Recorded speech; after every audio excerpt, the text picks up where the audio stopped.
It all starts with a simple conversation. Hey, should we get a power of attorney? And it goes from there. It applies to financial and legal decisions, including real estate transactions. And by in writing on a napkin, doesn't count. Right?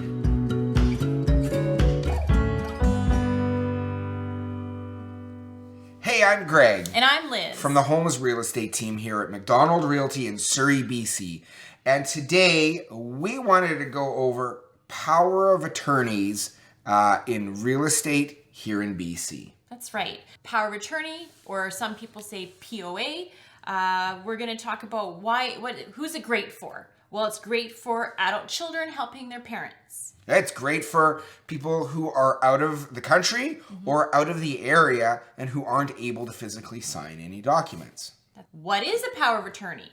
Yeah, we should really start there and kind of back things up a little bit. A lot of people haven't heard of this term or don't know, The significance of it, maybe? Exactly. Yeah. So let's start with that. Okay. What is a power of attorney? Okay.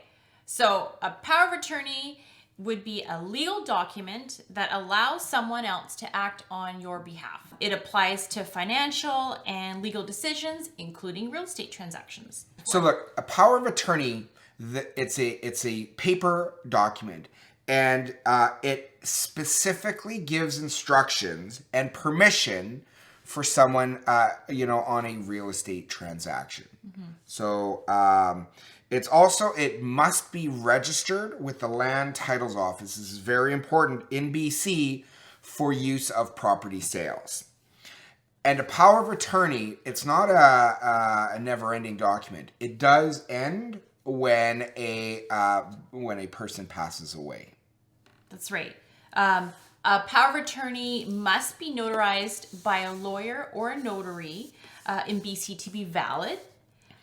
If there is a power of attorney outside of BC, that might not be recognized unless reviewed by BC legal professionals. That's right. And power of attorney documents, a lot of people have an assumption that they can just get a power of attorney and it will it allows them to the power of attorney to sign any document. It doesn't. It has to specify when it is used in a real estate transaction. So it's very important to review the document to ensure whether or not you're allowed to use a POA in a real estate transaction. Yeah, that's very important. And a POA, like I mentioned, it must be registered at the Land Title Office in order for the transfer of property ownership. So very, very key that you don't just have a POA, but it also gets registered at the LTO office. Why don't we talk about when people use a POA, Liz? Yeah. To sell a home, right? That's right. So typically you see a POA when elderly folks, parents often, are moving into a care home. We're kind of in the age now in our late 40s where, we're seeing a lot of our clients who are similar in age have parents that are going into a care home, and their mental capacity is often starting to diminish, the parents. So it's important to get a POA document done before that time.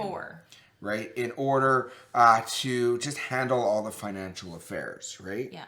If a person has dementia, you wouldn't really be able to get the POA at that time because they have to have the mental capacity. So thinking ahead is always more important in these kinds of things, if you can remember. That's right.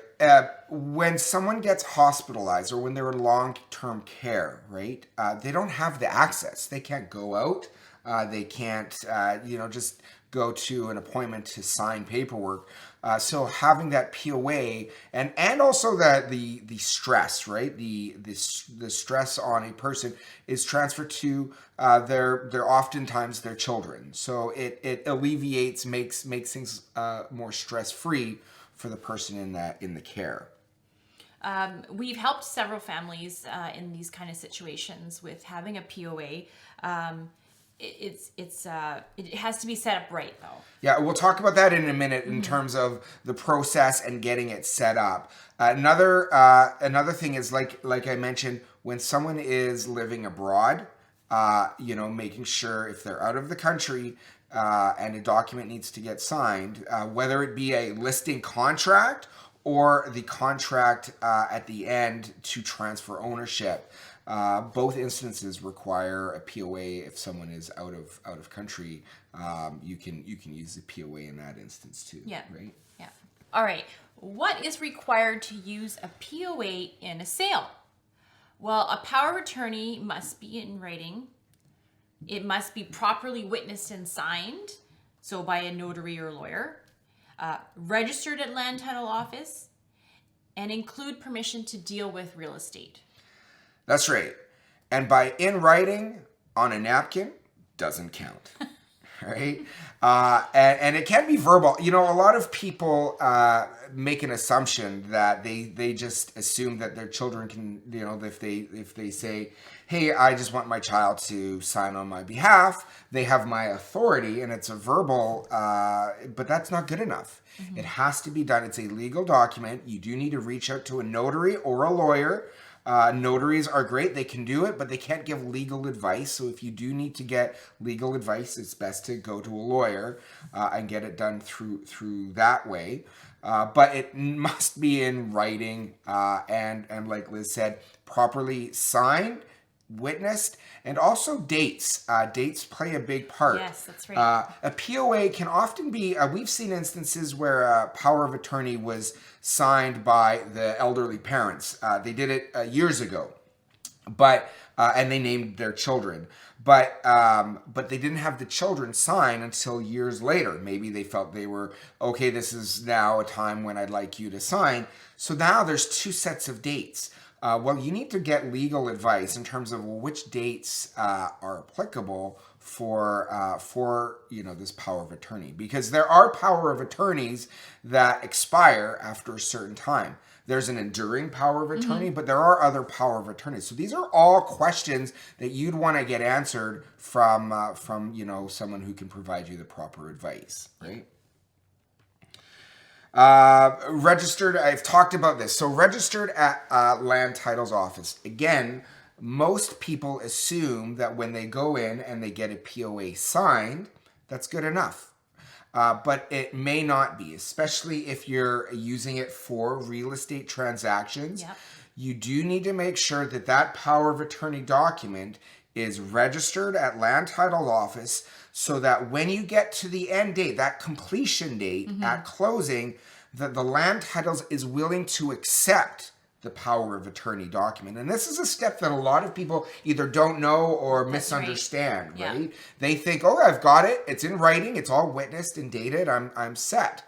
But a bad surprise can happen at closing. In fact, the deal could actually be stuck. There could be a blockage at closing because it wasn't registered, a delay or something like that. So how do you avoid that? You make sure that you get things done in advance. Yeah. You talk to a lawyer or get that appropriate advice to make sure that that it is going to be noted on the title and everything can go smooth at the end, right? When the money is supposed to transfer from one buyer to the seller, yeah. right? It's very important and often overlooked, right? That's right, yeah. Now, as a realtor, this is our job, is to make sure we look at the power of attorney document and review it and ask those questions, because a lot of people are relying on us. They think they've done the right things, but it's a due diligence, yeah. right? Lawyers, obviously, definitely are able to help you, but a good realtor should be able to identify maybe any potential hiccups in the process ahead of time. Right? Yeah, yeah. We would ask to have a discussion about it, to take a look at it, or to see a copy of it or something like that to help you in deciding what legal advice you need, or should mm-hmm. you just go and get legal advice. Yeah, and another really interesting thing that most people don't know about power of attorneys is that it must specifically state that it allows for real estate, right? A lot of people, yes. they get a power of attorney document taken care of to handle all the financial affairs, but it must specifically state in there about real estate. There is a language, so just talk to to the person who's preparing the power of attorney document, and make sure you ask them if this will allow you to handle any real estate. Again, things you might not think of. Maybe you're going to use a POA for your big world tour adventure, and you're going to have someone handle your affairs. Yeah, because you might not be available to communicate. You might be offline, off the grid somewhere, and you're like, I'm just going to give this paperwork to someone else, and they can deal with my banking and that sort of thing. And then when you get back, you're like, oh, this is great. I have a power of attorney. I could always use it when I sell my place or when I get older. But again, you got to be aware of dates. You got to be aware of what that power of attorney allows, right? So I think these are really important things that that come up in the power of attorney conversation, right, Liz? Yeah. More than you'd ever think, because it's something that more and more people are dealing with right now. We've definitely seen it in the last few years. Yeah, and it really is important when we're working with sellers who are about to sell a property and they're going to use a power of attorney. That's at the beginning process. It's a lot easier to make sure everything is in order, right? You talk to your lawyer before you list. If there is a hiccup, we can deal with it before there's that added pressure of a buyer who's written an offer or a firm deadline. That's right. So the key is talk to the lawyer in advance. Make sure that they know what your plans are with the POA and that POA will be properly enforceable at the time it's needed to. We always want to make sure that we see a copy of the power of attorney document in its original format. We often see this where people get a power of attorney document and it's a photocopy. And that's not right. good enough. You will need to bring in the original power of attorney document when you sign paperwork at the lawyers. So if the power of attorney, the original copy, is in someone's dusty desk drawer in Nelson, British Columbia, that's an awful long way to drive to get it if you need it today, right? Yeah. I mean, it's okay to show the copy, but as long as you know and you can get access to your original copy. Yeah, you need that original copy. And a lot of times it's notarized, right? They've got the stamp or the seal. I think we see a lot of times with the blue, there's a blue corner that's stapled on the top. That's all ways to indicate that it's an original, true original version of it. Right? Document. Yeah. So the original copy is very key that you have that, right? Mm-hmm. Yeah. We want to talk about how we help as realtors when people are dealing with the power of attorney. Yes. So what we do is when we're meeting with sellers and then we hear that there's a power of attorney, we often recommend, let's go make sure that it's enforceable. Let's get a copy of it so I can review it, check for things that as agents that we know to look for, that the names, right, are also exact. They have to be very exact. If your name on your driver's license is one thing and the name on the power of attorney is slightly different, they will often flag that. So those are all the details that we're looking for. And then we'll make sure that you've connected with the appropriate authority, notary or a lawyer, that everything has been done well in advance, right from the start. It's very important that if you are going to be signing as a power of attorney, that you communicate with your realtor as well, that you are the power of attorney, right? Yes. Find that out right away, and just communication. Yeah, and also disclosure, right? You want, on realtor.ca on the data input, we often write if it is a power of attorney, just so any buyer's agents know that who the registered owner is, who is going to be signing. An inexperienced agent will often prepare a contract for someone who they will write a contract and they will say, oh, so should I put the power of attorney's name on the contract? And no, you don't. You actually have to have it as the registered owner, but the power of attorney signs their name, comma, POA or power of attorney on the line of the actual registered owner. So we do get that question from agents quite a bit. So we want to make sure that we are in good communication with any buyer's agents. We do have a copy of the power of attorney. We verified everything like that. Sometimes, do you want to say anything? No, go ahead. I was just going to say, sometimes a buyer's agent will ask for a copy of the power of attorney document, but this is a private document, and I'm not willing to share a private document with the buyer's agent. I might redact some information just if they really are pressing that that they're seeing a second signer who's not on title or signing as power of attorney, and they want evidence that there is a power of attorney.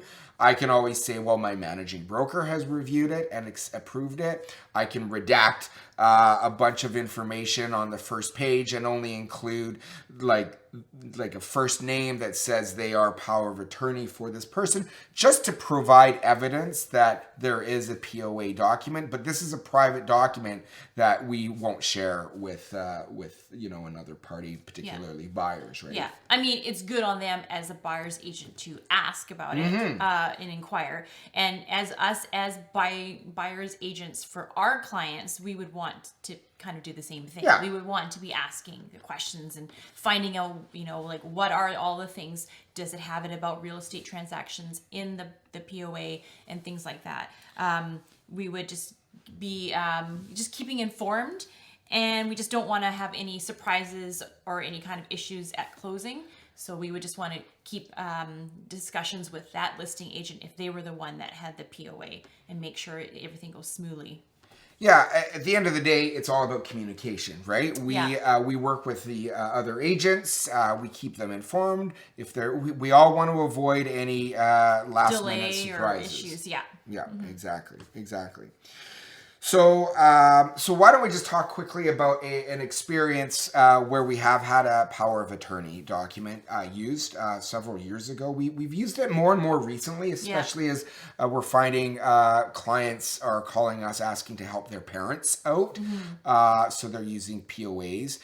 We did have one a few years ago where the power of attorney was the spouse. So the husband and wife, they decided the husband needed a power of attorney. The wife was able to provide it. It doesn't have to be a child-parent relationship. It can be spouse. It can be friends. If you have a very close relationship with a friend, someone you trust, I think is key there. But where there was declining health of one of the spouses, the other spouse was able to sign on their behalf because they had a power of attorney. The key thing is you need to make sure that any power of attorney document that you get done well enough in advance before someone's health has declined too far, where a lawyer or a notary might say that they question their cognitive abilities, right? If their mental capacity has deteriorated to a certain point, you're not going to be able to get a POA, and then it's too late. So it's really important, and in the case of our clients a few years ago, they got it done ahead of time. They had it tucked away in a safe space, and they pulled it out when it was time to move, and the one spouse had gone beyond a certain mental capacity where they were able to use the POA document to sign the paperwork. So it was a very good experience. It worked out well in that situation. But again, there's forethought. So we're big advocates of people having POAs. Even in their younger years, you never know when you might need one, whether it's for travel or health reasons. It's always a good idea to get that arranged in advance, and then also let someone know where that POA document is. It's great if you have it, but if you hide it, tuck it away, and don't tell anybody where it is, well, it's no good to anybody, right? That's right. Yeah. Yeah. So even though you may not think you might need a power of attorney, or your parents might not need one, really it's a very simple document. It can be done very easily, and it can just help everyone to reduce that stress and the problems down the road when it comes down to like real estate and things like that. It all starts with a simple conversation. Hey, should we get a power of attorney? And it goes from there, right? Start talking to people. Start talking to your friends and family.